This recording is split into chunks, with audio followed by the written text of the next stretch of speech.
Bienvenue sur Shopper Matters, le podcast. Je suis Estelle Luce-Antoinette, votre hôte. Dans chaque épisode, un échange, des conseils sur un thème pour vous permettre d'avancer durablement sur la croissance de votre e-commerce. J'espère que cet épisode vous plaira. Bonne écoute.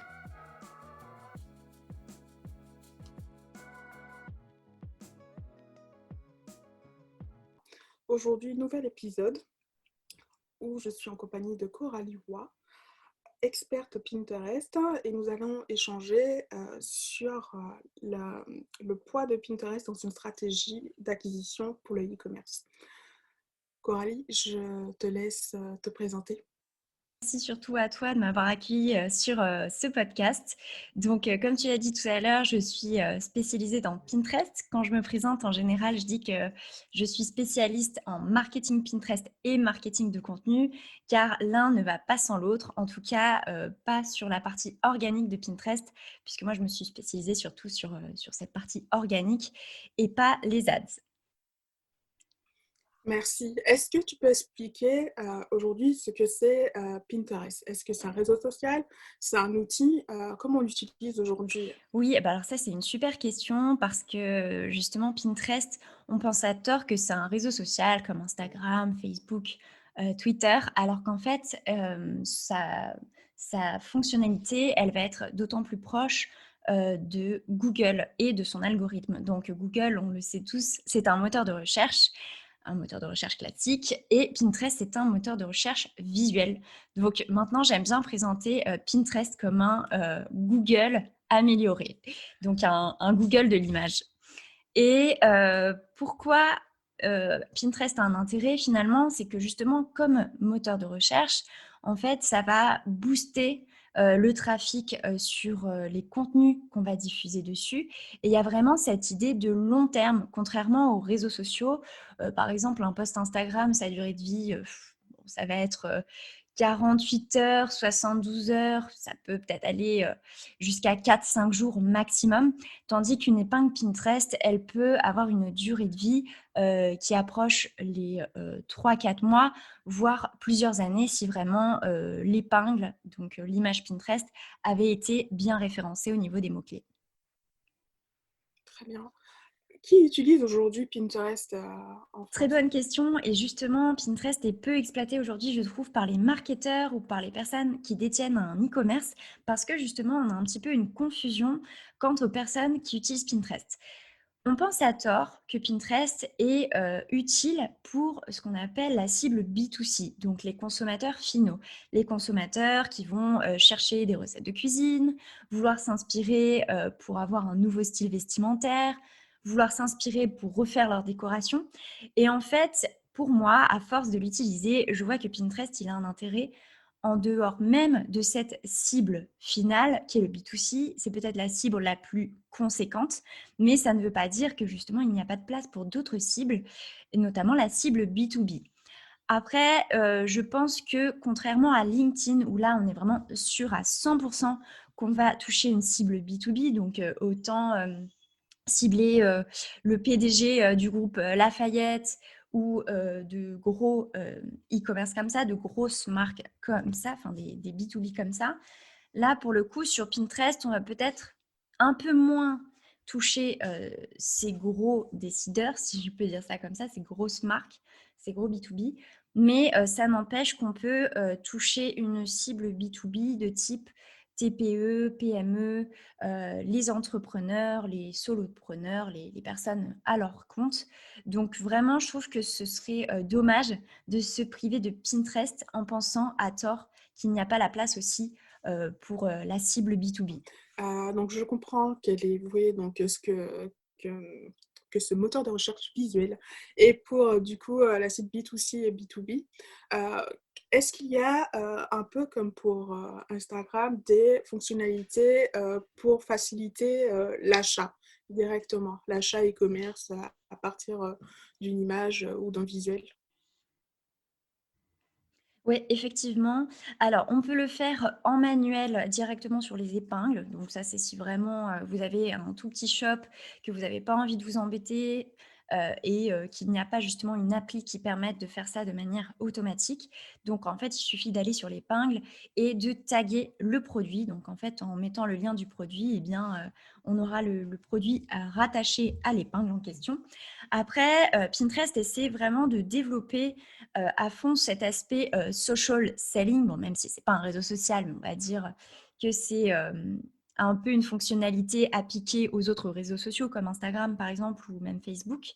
Et justement, ils ont fait un partenariat avec Shopify pour intégrer automatiquement son catalogue de produits. Donc ça, c'est vraiment conseillé aux e-shop ou e-commerce qui ont vraiment beaucoup de produits. Donc là, on ne fait pas à la main, mais voilà, si vous êtes sur Shopify, il vaut mieux intégrer ce catalogue automatique. Super. Hem, Aujourd'hui, nous mettons-nous dans le cas, en fait, de nouvelles, enfin, nouvelles e-commerçants. Comment, en fait, intégrer Pinterest dans sa stratégie? Alors ça, justement, moi, je suis tellement convaincue par le marketing de contenu et bon, bah, là, ça sort un petit peu du cadre, Pinterest pur et dur. C'est vraiment la stratégie de contenu au global. Plus on avance dans le temps, que ce soit en France ou même dans d'autres pays, plus on est confronté à de la publicité, plus on est confronté à de la concurrence interentreprises. Il y a de plus en plus d'e-shop et d'e-commerce qui font tel produit, qui proposent tel service, etc. Et en fait, les consommateurs, je pense qu'ils vont arriver un petit peu à saturation. En tout cas, ça se fait souvent ressentir. Et c'est aussi pour ça qu'il y a tellement de personnes, par exemple, qui installent un adblock sur leur ordinateur. C'est qu'il voilà, il y a vraiment une sursaturation de ce côté publicité classique que l'on voit partout, autant sur le web que en physique, en print. Et donc, je suis vraiment convaincue que le marketing de contenu, eh bien, il fait la différence. Donc, il fait la différence quand un e-commerce, il est là pour justement donner des conseils gratuits à son audience idéale. Donc, des conseils, par exemple, sous forme d'articles, sous forme de vidéos, sous forme de guides, etc., publiés directement sur son site. Et donc, pour moi, pour qu'un site e-commerce sorte vraiment son épingle du jeu, du moins sur la partie organique, parce que bien sûr, il est possible de faire des publicités directement sur Pinterest, et je pense que ça fonctionne très bien. Mais avec les publicités, on va pas être dans la même logique et on va surtout ne pas être au même endroit du tunnel d'acquisition client. Alors que là, avec le marketing de contenu, eh bien, on vient vraiment dans la phase découverte et un peu warm-up de cette audience. Donc pour moi, un site e-commerce, peu importe le nombre de produits qu'il a, s'il part d'une stratégie de contenu qui vise à aider son audience idéale en donnant des conseils, astuces, etc., comme je le disais tout à l'heure, eh bien, il a vraiment l'occasion de sortir son épingle du jeu. Et là, je vais te citer 2 sites. Donc, ce ne sont pas des sites e-commerce parce que pour moi, un site e-commerce, c'est vraiment un site avec énormément de volume en termes de produits, de ventes, etc. Mais j'ai 2 clients donc, qui ont un e-shop spécialisé en produits pour les cheveux bouclés et un e-shop spécialisé en cosmétiques un petit peu bio, issus du terroir marocain. Donc, ce sont des produits principalement qui viennent du Maroc. Et en fait, ces 2 clients ont une stratégie de contenu qui est vraiment basée sur ce marketing de contenu-là, cet apport de valeur à leur audience. Et en fait, ils produisent des articles réguliers avec des astuces, des conseils. Et pour le coup, sur Pinterest, ils ont énormément de trafic sur ces contenus.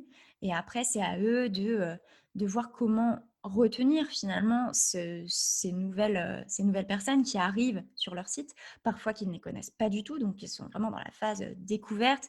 Elles ont besoin d'être convaincues. Après, il y a différentes techniques justement pour faire un petit crochet finalement avec ce qu'on appelle l'acquisition de leads. Donc, ça peut être avec des publicités Facebook en retargeting. Ça peut être le fait de mettre en avant la newsletter, donner envie à ces visiteurs de finalement faire partie de l'aventure de la marque en s'inscrivant à la newsletter. Et après, bien sûr que la marque, elle va pouvoir, comment dire, présenter des produits physiques et ne pas parler que d'astuces, etc., etc. Donc, il y a vraiment cette logique d'attirer par le marketing de contenu et ensuite convertir avec les différentes techniques que la marque, l'e-shop, l'e-commerce Très ont bien. en Je place. comprends que du coup, Pinterest, est un bon outil pour l'acquisition, mais qu'il y a aussi un travail à faire sur la plateforme même en fait, de l'e-shop, ou de l'e-commerce au niveau de la rétention du client sur la page, enfin, comme on dit en fait la landing page en fait, pour pouvoir en fait, le convertir, aussi. Oui, complètement. Et j'aimerais juste faire un autre petit crochet par rapport à ça. Je ne sais pas si les gros e-commerce font cette erreur justement de penser que, là je vais juste m'attarder sur la newsletter, que leur formulaire de newsletter est, visible et que l'internaute le voit facilement, surtout s'il utilise, eh bien, son téléphone. Donc, d'ailleurs, petite info chiffre, 80% des utilisateurs de Pinterest l'utilisent sur mobile.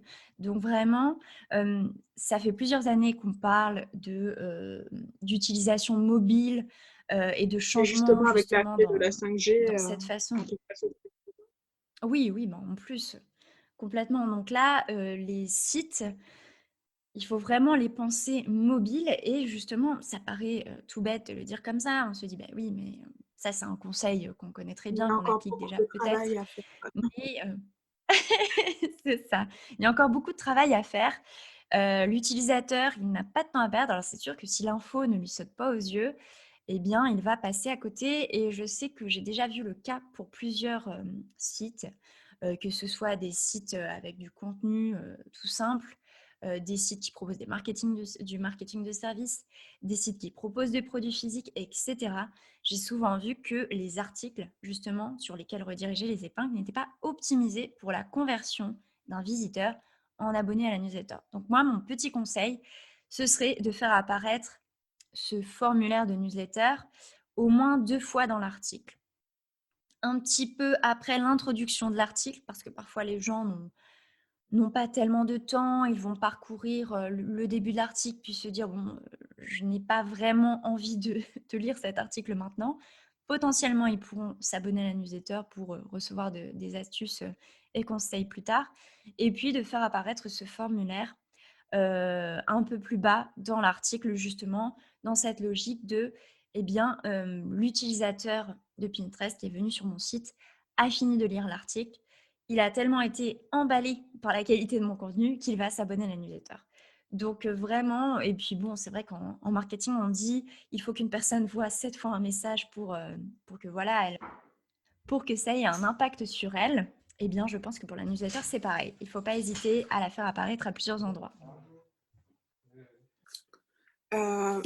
Merci pour ce petit tips et c'est vrai, je suis d'accord avec toi. Euh, il faut pouvoir faire rebondir le visiteur sur une action sur la propre plateforme, que ce soit en fait par l'inscription à la newsletter, mais aussi par l'achat. Du coup, quels sont d'autres tips en fait? Alors, on est déjà dans les tips, mais peut-être peux-tu nous expliquer les prérequis pour intégrer cette plateforme? C'est-à-dire, aujourd'hui, quand je vais sur mon compte Pinterest, qui est pour l'instant un compte Pinterest, comme je pense comme tout le monde peut l'avoir, où je vais piner en fait des visuels, des recettes, un peu comme tout le monde, ou de la déco, voilà, des choses qui me plaisent, et je vais mettre en place des tableaux, euh, différents tableaux en fonction de différentes thématiques. Mais ça, c'est moi en tant que B2C, en fait, personne lambda, grand public et tout. Mais dans ma stratégie, en fait, e-commerce, quel est l'impact de ces tableaux et de ces visuels? Enfin, je dis visuels, mais il y a aussi beaucoup de vidéos Alors ça, c'est super dans ma intéressant que tu stratégie. soulèves ce point. Justement, sur Pinterest, il y a vraiment un switch à faire entre une utilisation personnelle de la plateforme et une utilisation professionnelle. Donc c'est sûr qu'en utilisation personnelle, on a tous et toutes des tableaux, inspiration déco, recettes, idées de look, et cetera, et cetera. Donc ça, c'est vraiment le petit côté, Ouais, le loisir du quotidien, intérêt du quotidien.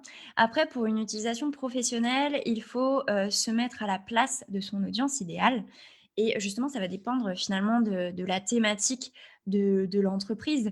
Mais, il y a un intérêt à se mettre à la place de cette audience, idéale pour lui proposer des tableaux en fonction des intérêts qu'elle pourrait avoir. Donc moi, de quoi je pars en général?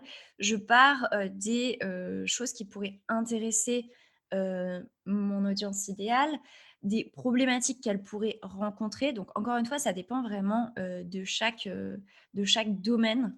Mais, je vais vraiment partir de là et il faut surtout pas hésiter à créer un maximum de tableaux possibles pour justement, heu, casser un petit peu ce côté, tableau dans une thématique généraliste. Et ici, je vais prendre l'exemple justement de ma cliente qui est spécialisée en cheveux bouclés. Sa spécialité, ce sont les cheveux bouclés. Mais elle ne va pas faire un tableau avec juste astuces cheveux bouclés ou routine soins cheveux bouclés. Et là, on est sur 2 tableaux un petit peu généralistes, intéressants mais généralistes. Là, l'intérêt, ça va être d'aller encore plus dans la spécialité. Donc, ce que je vais faire, c'est que je vais faire une recherche de mots-clés et du coup, j'invite tous les e-commerce à faire cette recherche de mots-clés directement depuis Pinterest et non pas, des mots-clés que vous visez déjà en fait, avec Google ou des mots-clés que vous avez déjà, ciblés avec des outils de référencement naturel, mais vraiment directement sur Pinterest parce que les mots-clés sont, différents. Et donc pourquoi utiliser directement les mots-clés, qui viennent de Pinterest? Parce que justement les usages sont différents de ceux de Google et les mots-clés, ils pourraient être, aussi différents selon le mot-clé visé. Donc moi ce que je vous conseille vraiment, c'est si vous partez sur une stratégie Pinterest, si vous voulez vraiment faire de Pinterest un levier d'acquisition de trafic, dans ce cas-là, il faut se concentrer sur le SEO directement qui vient de Pinterest. Et donc, cette cliente, pour revenir à elle, j'ai mes 2 tableaux généralistes astuces cheveux bouclés, routine cheveux bouclés, mais je vais aller encore plus loin et je vais, un petit peu chercher les mots-clés tendances. Donc, ça, il y a une recherche de mots-clés à faire. Il y a vraiment, toute une recherche en amont avant de créer les tableaux ou de créer les contenus. Donc, je vais par exemple aller chercher des mots-clés comme fabriquer son gel de la maison, euh, méthode du twist and braid. Donc, ça, c'est vraiment super particulier. Mais justement, si je vous donne ces exemples-là, bon, c'est particulier à sa thématique à elle, mais c'est vraiment partir de recherche tendance, de besoins qui ressortent sur la plateforme et en tirer profit en créant des tableaux autour de ces thématiques ultra niches. Et ben, pourquoi ultra niche? Parce que justement, on sait qu'on peut ressortir plus facilement et avoir encore plus de trafic parce qu'on va être peu de créateurs de contenu à créer du contenu sur ces thématiques niches-là. Donc moi, ce que je dirais en termes de nombre de tableaux à avoir, bon, ça va bien sûr dépendre des thématiques, qui font, notre site ou notre site e-commerce, mais je pense que 15-20 tableaux, c'est vraiment une bonne chose. Donc ça, c'est vraiment pour l'aspect, tableau, contenu, un peu ce côté stratégie finalement. Comment être perçu aux yeux de son audience idéale. Après, ce qui est très intéressant, enfin ce qui est très important pardon, pour, une utilisation pro de Pinterest, c'est justement de passer en compte pro pour avoir accès à différentes fonctionnalités, avoir accès aux statistiques, avoir fait vérifier son site, parce qu'en compte pro, vous aurez accès aux statistiques, mais ça va être les statistiques globales. Alors qu'en site vérifié, vous aurez les statistiques de vos contenus uniquement. Donc ça, c'est vraiment les 2 choses à faire. Et après, la troisième chose que je conseille, c'est d'activer les épingles enrichies. Pinterest va vraiment apprécier ça. Et puis, en fait, ça permet d'avoir visuellement une épingle qui sort du lot. En fait, le titre, il va apparaître beaucoup plus gros. Il y a la métadescription qui va apparaître aussi. On va voir le profil donc du site e-commerce directement à côté de l'épingle. Donc, il y a vraiment plein de petites choses qui se mettent autour des épingles enrichies. Et puis, en plus, c'est très Bien. facile à OK. activer. Donc il y a une meilleure visibilité, enfin, je dis meilleure visibilité, mais il y a en fait une visibilité qui est dédiée, au compte pro, en fait. Oui, complètement, complètement et justement, le fait d'être en compte pro, ça peut donner la possibilité d'accéder, et bien, à la nouvelle fonctionnalité des épingles story qui, au moment où sortira, cet épisode, sont, en phase de test, mais c'est vraiment pour 2021. Je pense, que les stories vont être déployées à 100 chez, les comptes créateurs, les comptes créateurs de contenu. D'accord. Donc les stories, vraiment, en fait, comme on peut le voir aujourd'hui sur Facebook et Instagram. Oui, oui, oui. Alors après, c'est vrai que ça va être, un usage un petit peu différent. Là, pour le coup, les stories Instagram, on est un petit peu dans, voilà, les backstage peut-être d'une entreprise ou le partage d'astuces. Bon, en tout cas, c'est vraiment, un mélange de, pas mal de petits, formats. Alors que les stories Pinterest, c'est vrai qu'on va être plus dans l'aspect, donner un conseil, donner des astuces, montrer quelque chose de façon visuelle et un petit peu, étape par étape. En fait, une story, par exemple, sur 5 ou 6 volets, c'est vraiment comme le fait de raconter une petite histoire et je mets ça entre guillemets quand même parce que ça peut être une story qui présente une recette de cuisine, ça peut être une story qui présente, la démonstration d'un produit, ça peut être une story qui montre, différentes idées de look. Mais il y a vraiment cette idée de un format, une histoire en différentes étapes.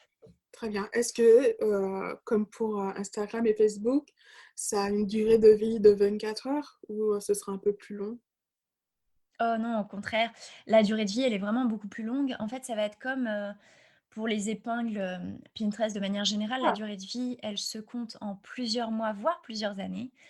Après, au niveau des stories, on va dire que le pic, en fait, de visibilité, il va surtout se faire les premiers jours, les premières semaines, parce que Pinterest va pousser, ses formats d'épingles, beaucoup plus vite, en fait, auprès des utilisateurs et je pense que si on devait faire une comparaison, ça serait la comparaison avec les reels d'Instagram. Vraiment ce côté, la plateforme, elle a tellement envie de mettre en avant ce format, que ce soit Instagram ou Pinterest du coup, qu'elle va pousser, cette épingle créée auprès de l'audience et la visibilité, elle va être vraiment au maximum les premiers jours, les premières semaines, même si bien sûr, sa longévité va être, de plusieurs mois sur Pinterest. Mais, il y a vraiment ce côté accélération, dans les premiers temps sur Pinterest. je vois qu'il y a vraiment un fort intérêt pour toutes les plateformes, en fait, pour le format vidéo. On va tous être des pros du montage vidéo en 2021. Hem, Qu'est-ce que tu recommandes, du coup, pour, un commerçant, à ce sujet? Ça va vraiment dépendre de la thématique, mais là encore, ça va s'inscrire dans la stratégie de création de contenu. Donc, bon, si c'est un e-commerce qui propose, des produits pour les cheveux et bien, il peut y avoir, des vidéos avec des conseils pour prendre soin de ses cheveux. Si c'est un e-commerce dans, le domaine de la mode et bien, ça peut être des conseils en termes d'association de vêtements entre eux ou alors de l'inspirationnel au niveau, des couleurs, des tendances. Alors d'autres idées d'e-commerce? Si c'était un e-shop, pareil, bon là plutôt sur le côté culture, le je pense à la Fnac pour essayer vraiment d'élargir un petit peu les thématiques.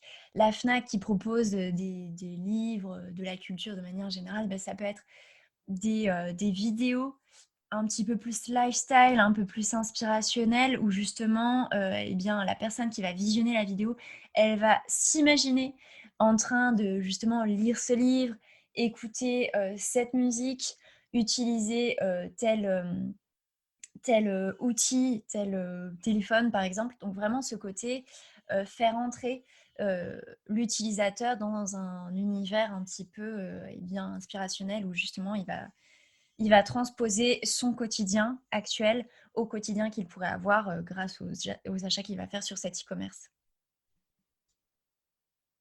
Très bien. Je comprends qu'il y a vraiment un panachage, en fait, du type, de contenu. En fait, il y aura pas seulement, en fait, un contenu, textuel, ou éditorial, avec, des visuels. Ici, on essaie vraiment de rentrer, en profondeur, en fait, sur le lifestyle, la fonctionnalité de l'outil, enfin, par la vidéo et d'avoir aussi, ce panachage avec la vidéo et les vidéos de type, reels qui sont un peu plus courtes qu'une vidéo, de plusieurs minutes, mais explicative, voilà et on va dire efficace. Hem donc, ce sont, ouais, vraiment différents, éléments à intégrer dans sa stratégie de contenu. Tu dirais qu'il faudrait, pour débuter, qu'il faut, accorder combien de temps à la mise en place, je dirais juste des prérequis, en fait, de Pinterest?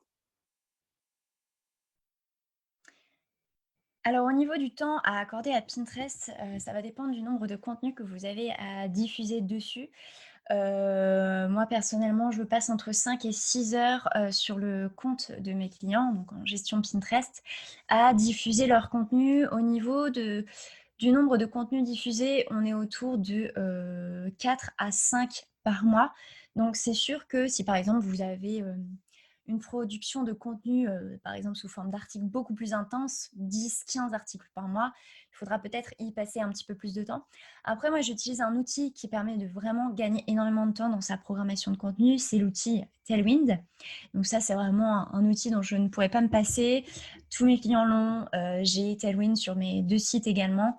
Et donc voilà, il y a pas mal de petits tips pour utiliser Pinterest de façon beaucoup plus rapide. Ça, c'est sûr. Après, j'aimerais faire un petit crochet quand même sur le côté, combien de temps il faut attendre pour voir des résultats sur son compte Pinterest une fois qu'on a diffusé ses épingles? Alors ça va dépendre de beaucoup de facteurs différents.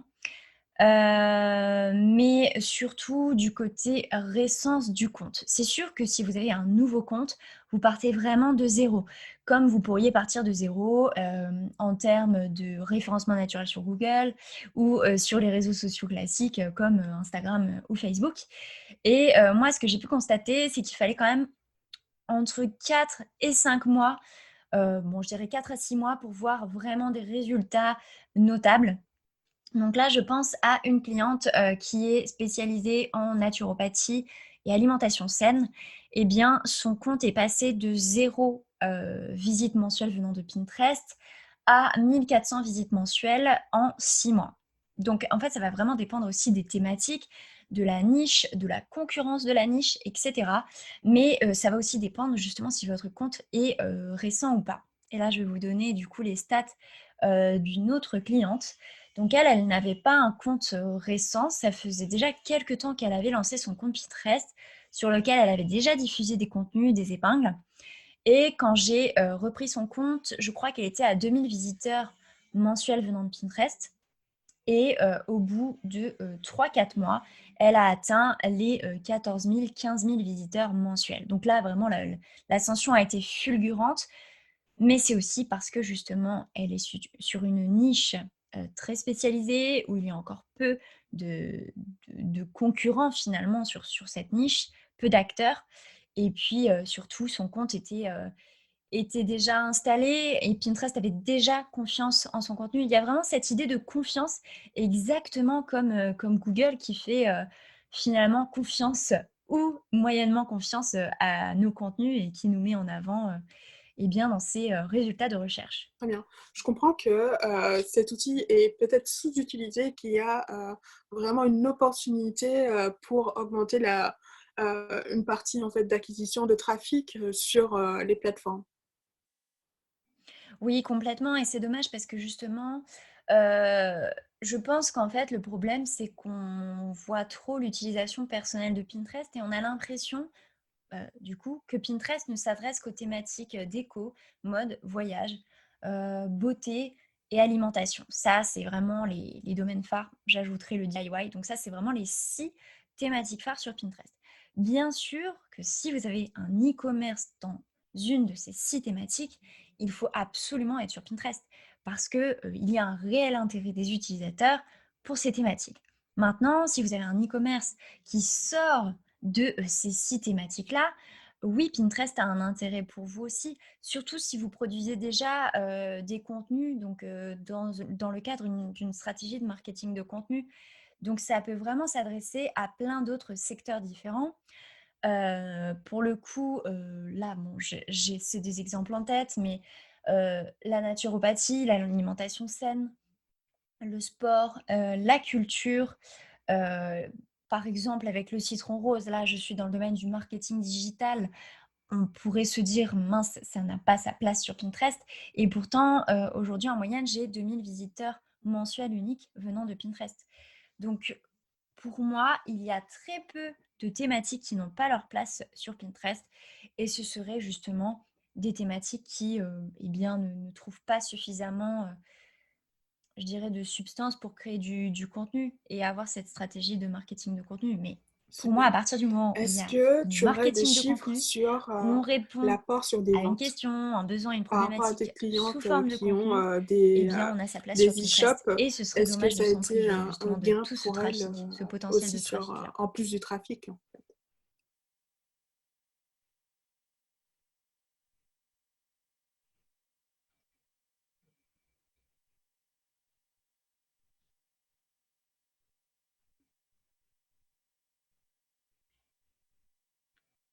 Alors ça va être compliqué de répondre à cette question, pour 2 raisons. Parce que, 1re raison, je ne demande pas forcément ces chiffres à mes clients par souci de confidentialité. Bon après je pourrais quand même leur demander la part en pourcentage, mais bon c'est vrai que c'est une question, que j'ose pas forcément leur demander, donc je pourrais pas y répondre. J'ai bien sûr travaillé pour des entreprises, donc dans le cadre de mon salariat, je voyais justement la part de Pinterest dans le CA total, mais je ne pourrais pas dire que ce CA est, le CA, unique, généré par Pinterest parce qu'aujourd'hui, c'est là la difficulté avec le digital. C'est que parfois, une plateforme digitale, enfin un média, va, entrer justement dans ce tunnel de vente, va être un point de contact, mais on ne peut pas dire avec précision, si ça a eu un impact, eh bien en début de tunnel, fin de tunnel, ou même, si on a pu traquer finalement ce parcours-là. Parce que oui, on sait que Instagram a un impact, l'emailing a un impact, le fait de faire de la publicité a un impact et parfois la notoriété, simple a un impact. Donc juste, en fait, le fait qu'une personne voit nos contenus régulièrement sur Pinterest, ça va augmenter notre notoriété. Ça ne veut pas dire pour autant que cette personne va s'abonner à la newsletter, ni, qu'elle va, acheter tout de suite. Par contre, cet, aspect notoriété, il va être tellement travaillé que peut-être que 6 mois plus tard, 1 an plus tard, cette personne va se souvenir, de votre e-shop, de votre e-commerce et va passer à la case d'achat. Et ça ne va pas être toujours facile de justement l'identifier et d'identifier ce parcours d'achat. Donc pour moi, c'est vrai que c'est un chiffre à prendre, avec des pincettes et c'est vraiment la difficulté, eh bien du digital et ce côté un peu, 300. Au niveau, j'ai vu que Pinterest a développé, ce côté, de ads. Je vois les Pinterest ads, j'en ai vu très peu, qui venaient, des e-commerçants français. Je pense que je n'ai vu 1 ou 2 en fait et ça concernait justement de la beauté. Mais par rapport à tout ce que tu viens de me dire en fait, depuis le début, je suis pas sûre que ce soit, optimisé, optimisé pour du Pinterest. Je m'explique, là, on avait juste en fait, soit un visuel, du produit. Je fais référence par exemple à Nike, qui va mettre une photo et ce sera une photo de produit, ce sera une hâte et tout. Bon, Nike est connu, de tout le monde. Donc voilà, en fait, on va avoir une paire, de baskets et tu prends pas. J'ai vu aussi de la beauté avec, une présentation de produits, mais est-ce que c'est vraiment assez, pour pouvoir, Alors ça, convertir c'est ce vrai que type c'est de très publicité? intéressant. Moi, c'est une partie, à laquelle je me suis pas trop intéressée parce qu'il y a déjà tellement à faire dans l'organique avec Pinterest que je me suis spécialisée plutôt, sur la partie donc SEO, à contrario du SEA Et pourtant, pour moi, c'est complémentaire. En tout cas, il y a un moment où je pense, que l'entreprise a envie d'aller vraiment au-delà de ces résultats organiques qui sont soumis à l'algorithme et à notre stratégie de contenu finalement. Alors que les ads, pour le coup, en fonction du ciblage qu'on va faire, on pourrait très bien cibler une audience complètement nouvelle, une audience qui a pas encore, été, amenée à voir nos contenus sous forme organique ou justement une audience qui a besoin de voir un petit peu de publicité en plus des contenus organiques pour influencer sa décision d'achat. Donc pour moi, ça peut être quelque chose de complémentaire et Pinterest a un intérêt dans la partie ads. Les e-commerce ont un intérêt dans la partie ads. Après, peut-être que tu n'as pas vu beaucoup d'e-commerçants français encore parce que justement, il y en a peu encore, en France, rien que sur la partie organique. Alors, je pense que l'idée de payer sur, voilà, de payer des publicités sur une plateforme en laquelle ils ne sont déjà pas convaincus ou justement ont pas encore, intéressés, rien que sur la partie organique et bah, c'est peut-être aussi pour ça qu'il y a peu d'e-commerce encore. Mais justement, qui dit, peu d'e-commerce sur la partie ads, dit coût d'acquisition peu élevé. Dernièrement, j'ai fait, un petit, comment dire? Un call avec un spécialiste Facebook pour, générer des publicités Facebook pour mon compte, pour le Citron Rose. Ça n'a rien à voir avec Pinterest, mais c'était vraiment dans la logique d'aller chercher une autre audience qui justement n'a pas, été confrontée à mes, contenus de façon organique. Et j'ai demandé le coût d'acquisition d'un, lead, donc d'une personne qui s'abonne à ma newsletter grâce à la publicité Facebook. Alors je ne sais plus exactement, quel est le coût d'acquisition et de toute façon, au moment où sortira l'épisode, il va sûrement changer. Au moment où les personnes écouteront, ça va encore changer, augmenter sûrement. Mais en tout cas, ce que j'ai retenu, c'est que le coût d'acquisition sur Facebook est quand même assez élevé parce que justement, il y a de plus en plus de concurrence. Il y a de plus en plus de fatigue publicitaire. Donc voilà, c'est un coût qui est élevé. Sur Pinterest, je crois qu'il est 5 à 6 fois moins élevé.